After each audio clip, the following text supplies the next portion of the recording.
Olá, hoje, 16 de outubro de 2025, a gente vai fazer uma viagem no tempo para uma São Paulo, nossa, quase irreconhecível. Tenta imaginar essa selva de pedra que a gente conhece hoje, só que o oposto. Uma cidadezinha provinciana, sabe? Ritmo lento, quase uma nota de rodapé na história do Brasil Império ali por meados do século XIX. É verdade. Uma São Paulo de ladeiras calmas, casarões de taipa, um ar meio sonolento, né? Exato. Mas aí, por volta de 1870, alguma coisa acontece. E olha, tudo começa a mudar numa velocidade, espantosa. Uma transformação muito profunda. Radical mesmo. Tão radical que muitos historiadores falam numa segunda fundação de São Paulo. Certo. Como é que a gente explica isso? Como essa cidade pequena, mais conhecida pelos estudantes de direito, virou esse motor econômico do Brasil em poucas décadas. É uma pergunta excelente. Para tentar entender essa virada, essa análise vai mergulhar em registros da época, dados de migração, estudos sobre urbanização e, claro, o impacto gigantesco do café. A nossa missão aqui é desmontar essa engrenagem, sabe? Entender como funcionou esse crescimento. Perfeito. E é bom lembrar como era São Paulo antes, né? Antes dessa grande virada. Tinha aquele título pomposo, Imperial Cidade e Burgo dos Estudantes de São Paulo de Piratininga. Isso veio em 1823 e ganhou mais força com a Faculdade de Direito, ali no Largo São Francisco, em 1828. Ah, São Francisco, sempre importante, né? Sempre. A faculdade trouxe uma elite intelectual, um certo movimento, com os estudantes vindos de vários lugares. Mas assim, economicamente, a cidade era bem limitada. O censo de 1872 contou só 31.385 habitantes. 31 mil pessoas. É realmente pequeno. Muito pequeno. Era mais um ponto de passagem, né? Um entreposto comercial para o interior, para as tropas de mula que desciam a serra, mas sem grande projeção econômica nacional. E geograficamente era meio isolada, dependia de caminhos ruins. Mesmo com a independência tendo acontecido ali perto. Exato. Mesmo com momentos históricos importantes como o Grito do Ipiranga, a importância econômica era pálida. Comparada com o Nordeste do Açúcar ou com o Rio de Janeiro, que era a capital do Império, né? Ali que estava o poder e o dinheiro grosso. E aí, o jogo vira. Entra em cena o Ouro Verde, o café. Ah, o café. A grande locomotiva dessa transformação toda foi o café, sem dúvida. Ele já existia no Vale do Paraíba, né, tanto no Rio quanto em São Paulo, mas a grande sacada foi descobrir o potencial da terra roxa, aquelas terras super férteis do oeste paulista. Campinas, Rio Claro, Ribeirão Preto, Jaú, essa região. Isso. Ali a coisa mudou de patamar. A partir de 1850, o café já era o principal produto de exportação de São Paulo. Mas foi na segunda metade do século XIX que a cultura explodiu mesmo. Virou espinha dorsal da economia. Uhum. E o detalhe crucial para a nossa conversa. A fortuna imensa desses cafezais não ficou só na fazenda. Começou a ir para a capital. E é aqui que fica interessante de verdade. Porque não era óbvio que São Paulo, a capital administrativa, viraria o centro dessa nova economia, né? Como essa riqueza do campo começou a construir a cidade. Olha, a chave para entender essa conexão, para entender como a riqueza foi canalizada para a cidade, foi a tecnologia da época.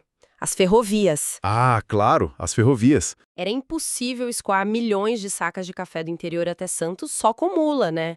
Não tinha como, a solução foi construir ferrovia. E isso foi, decisivo. Temos 2 exemplos que foram pioneiros. O primeiro, a São Paulo Railway, a SPR, a famosa inglesa. Na inglesa, sim.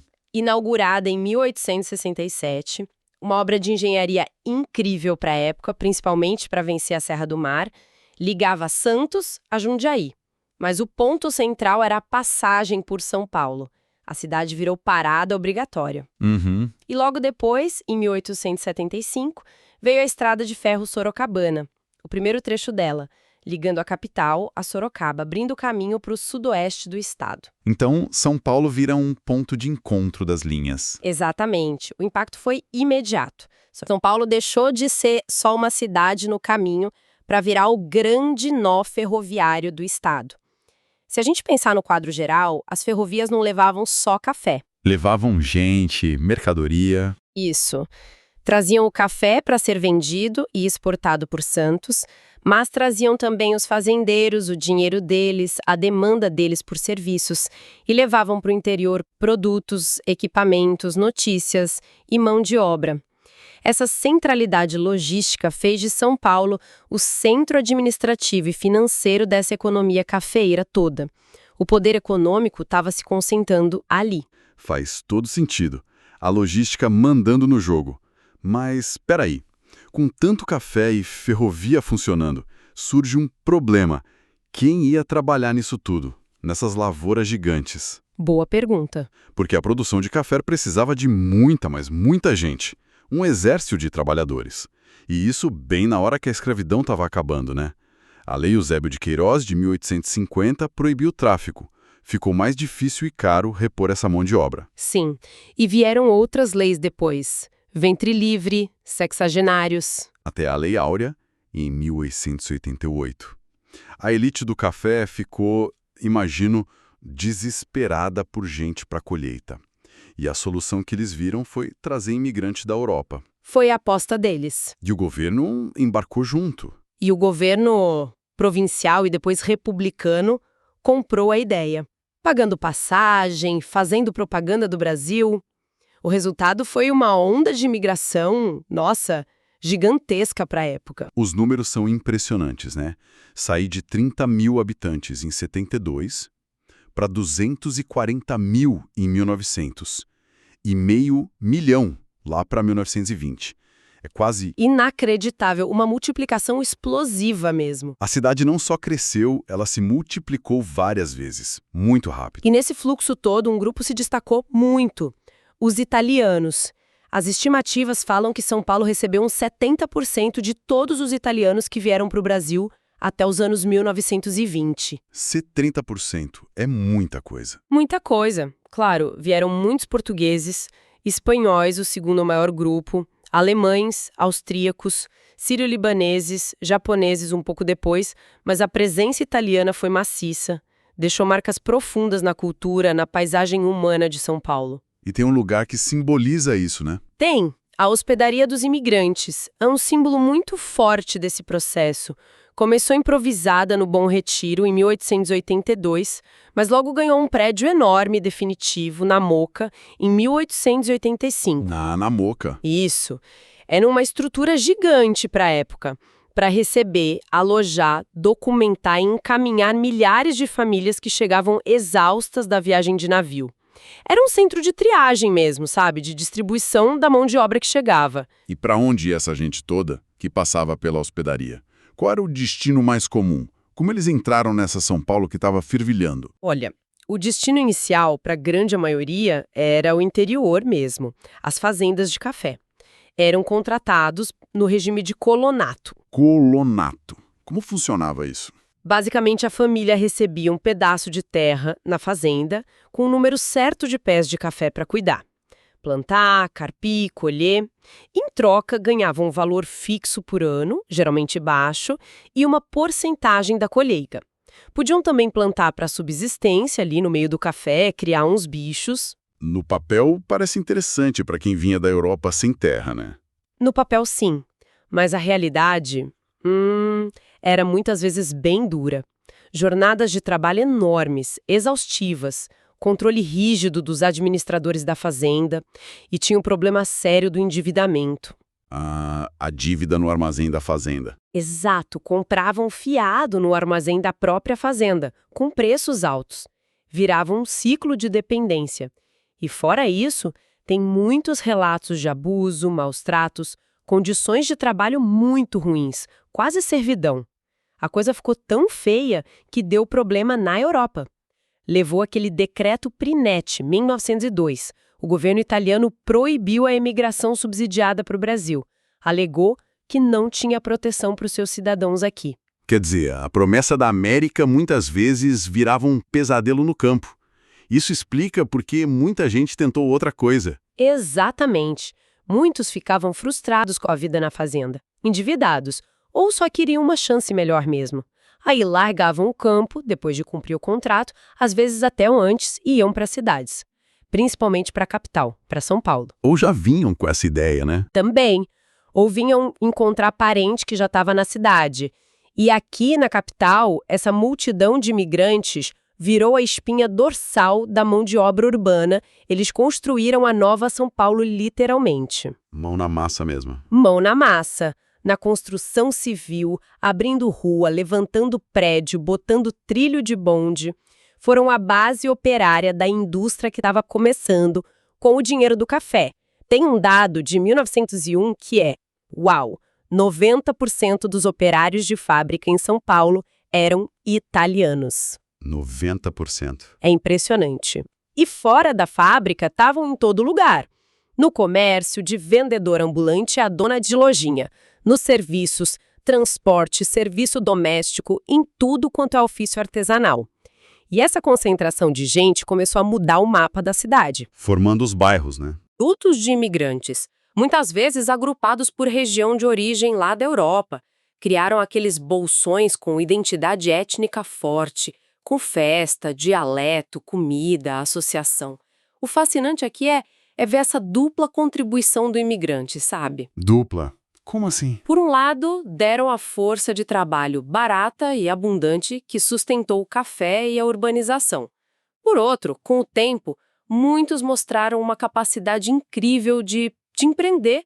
Começaram como operários, pequenos comerciantes e, com muito esforço e sorte também, subiram na vida, montaram seus negócios. O caso do Matarazzi é o mais famoso, né? É o exemplo clássico, quase mítico. Chegou pobre e construiu um império industrial. Mas teve muitos outros em menor escala que ajudaram a dinamizar a economia da cidade. Claro que nem tudo era fácil na cidade também, né?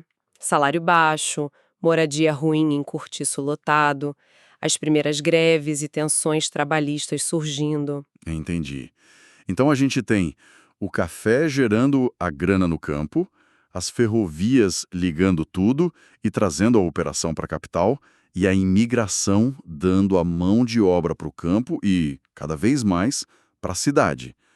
Como essa riqueza que agora circulava aqui em São Paulo apareceu, assim concretamente, na cara da cidade e na economia dela? A chamada burguesia cafeeira, os grandes fazendeiros lá do oeste não só passavam por aqui, eles começaram a morar aqui.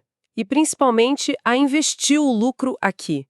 São Paulo virou o centro financeiro dessa economia. Bancos, casas comerciais. As comissárias, as exportadoras que negociavam o café, companhias de seguro para o transporte, escritórios de advogado para cuidar das questões da terra, do comércio, toda uma infraestrutura de serviço financeiro e comercial para dar suporte ao café. Uhum. E, ao mesmo tempo, parte desse dinheiro do café começou a ir para outras coisas, principalmente para a indústria. Aproveitando a mão de obra imigrante, barata, disponível, a demanda por produtos que crescia com a população, a energia que começava a chegar. Aí surgiram as primeiras fábricas importantes. Quais setores, primeiro? Têxtil foi um dos pioneiros. Fábricas de tecido, de algodão, muitas usando o algodão plantado aqui mesmo no estado. E o setor alimentício também. Moinho de trigo, fábrica de macarrão, de bebida, os primeiros frigoríficos. Muitas dessas fábricas foram para onde? Para os bairros operários. Brás, Moca, Barra Funda, perto de onde morava o trabalhador. Faz sentido. E claro, a cara da cidade mudou, radicalmente. A São Paulo antiga, colonial, do centro apertado, das casas de taipa, começou a ser demolida. Vieram prédios mais altos, de tijolo, com arquitetura europeia, o estilo eclético, né? O centro se expandiu, atravessou o Anhangabaú, criou o Centro Novo, com ruas mais largas. E a Avenida Paulista começando a surgir. Exatamente. Com aqueles palacetes dos Barões do Café, a Paulista virou o símbolo dessa riqueza toda. A transformação era visível. A cidade estava trocando de pele. E essa modernização não foi só nos prédios, né? Os serviços básicos acompanharam. Água, esgoto, luz. Sim, a modernização foi geral. Embora desigual, né? Chegava primeiro no centro, nos bairros ricos, mas a infraestrutura básica deu um salto. As redes de água e esgoto foram ampliadas para tentar dar conta da população e dos problemas de saúde. A iluminação pública, que era ruim, passou a ser a gás, deu outra vida para o centro à noite. E os bondes? Os bondes também. Os que eram puxados por burro foram trocados pelos bondes elétricos, mais rápidos, eficientes, lidando o centro aos bairros que cresciam. E o telefone começando a chegar, conectando os escritórios, as lojas, as casas da elite. Essas tecnologias mudaram o dia a dia, a percepção da cidade. São Paulo começou a se ver como moderna, cosmopolita. Uma transformação realmente completa. Econômica, demográfica, física, tecnológica. E o lado cultural e social, como ficou? Foi junto, igualmente profundo. A gente falou da faculdade de Direito, que já dava um ar diferente, mas a chegada de centenas de milhares de imigrantes de tudo quanto é canto. Italiano, português, espanhol, alemão, sírio-libanês, tantos outros, criou um caldeirão cultural, né? Uma mistura. Uma mistura total. Novos sotaques, costumes, comidas, religiões, tudo se misturando e mudando a cara de São Paulo. A imprensa ficou mais diversa, tinha jornal em italiano, alemão, espanhol, árabe, além do português. Surgiram muitas associações de imigrantes, para ajuda mútua, para festa, para cultura. Ajudavam a manter o laço com a terra natal, mas também a integrar quem chegava. E o lazer também mudou. Mudou. Abriram teatros. O auge foi o Teatro Municipal em 1911, símbolo dessa elite cafeira querendo ser cosmopolita. Cinemas, cafés e o esporte, principalmente o futebol, trazido pelos ingleses, mas que os imigrantes abraçaram rápido. Daí surgiram clubes que existem até hoje, né? O Palestra Itália, que hoje é o Palmeiras, fundado pela colônia italiana em 1914. O Corinthians, que surgiu mais do povão. Então, o que tudo isso significa, né? Significa que, em uns 40, 50 anos, São Paulo deixou de ser a tal burgo de estudantes para virar, sem dúvida, o centro econômico do estado mais rico do Brasil, por causa do café. E mais, virou um polo de atração de gente, um laboratório de modernização urbana, um caldeirão cultural. No começo da República Velha, a cidade já tinha um dinamismo que, nossa, deixava para trás muitas outras capitais que antes eram mais importantes. É uma história impressionante mesmo, uma ascensão muito rápida. Recapitulando os pontos principais dessa nossa exploração, fica bem claro que essa segunda fundação de São Paulo, ali a partir de 1870, se apoiou em 3 pilares, né? Todos ligados. Primeiro, a força econômica brutal do café, lá no Oeste Paulista. Isso. Segundo, a infraestrutura-chave das ferrovias, as artérias que ligaram o interior ao porto e fizeram da capital o centro de tudo. Fundamental. E terceiro, o impacto gigantesco da imigração em massa, que deu a mão de obra para o café e para a indústria que nascia, mas que também mudou completamente o jeito de ser da cidade, a cultura. A soma desses 3 fatores transformou, muito rápido, aquela São Paulo pacata na metrópole do café industrial e cosmopolita do começo do século XX. Uma síntese perfeita. E essa história toda deixa a gente com uma reflexão, né? Uma questão que continua valendo hoje. Esse crescimento foi, como a gente falou, vertiginoso. Explosivo. Concentrado em poucas décadas. Será que a velocidade e o jeito como essa segunda fundação aconteceu, tão dependente de um produto só no começo, depois de uma industrialização rápida, como essa imigração gigante e uma urbanização muitas vezes feita na correria, sem planejamento para tanta gente tão rápido, será que isso não deixou marcas, não definiu padrões que ajudam a explicar muitos dos desafios de hoje? Das desigualdades, dos problemas de infraestrutura, das complexidades sociais que a São Paulo de hoje ainda enfrenta? É uma boa provocação. Fica a pergunta, né? Talvez o DNA da metrópole atual, com o que ela tem de bom e com seus problemas crônicos, tenha sido forjado em grande parte ali, nesse caldeirão fervilhante do fim do século XIX e começo do XX. uma herança poderosa e complexa para a gente pensar.